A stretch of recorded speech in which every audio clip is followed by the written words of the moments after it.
I would say that probably the style differs basically because of the philosophy of the writer toward the material. If he is a writer with a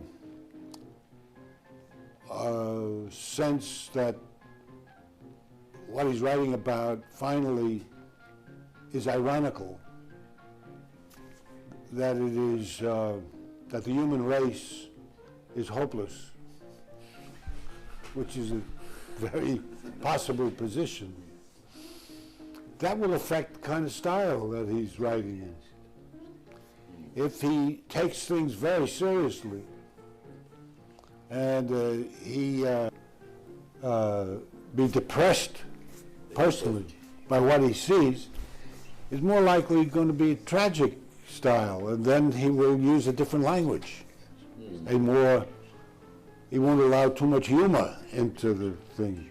The other guy will probably write a very funny play because he's making fun of the people. It all depends. The style expresses the philosophy behind the play, the viewpoint of the author toward life.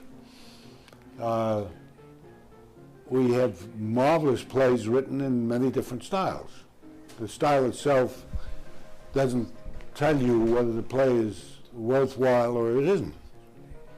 One of the best writers for the theater was well, in England, for example, there's Noel Coward, who wrote these seemingly trivial comedies, but they're beautifully written and they're beautifully made. Well, that's his viewpoint. Oscar Wilde, who was a man who had a right to be very bitter about life. You know, he died, he was in prison, all that. But he took his vengeance by being very acute about people, very satirical about them. That's his style. It all depends on the viewpoint toward life of the writer. Well, after a while, one gets tired of everything. Whatever style it is, it gets boring after a while. In the arts, if it's the same thing all the time, then there's no reason to go see it. So, in the theater, in playwriting, logic is extremely important because the audience has to believe the reality of whatever they're looking at. And this means that it has to be consistent in some way.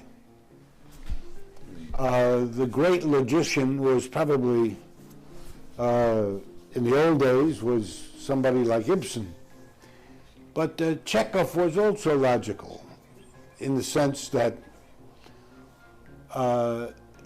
everything followed in an order for him.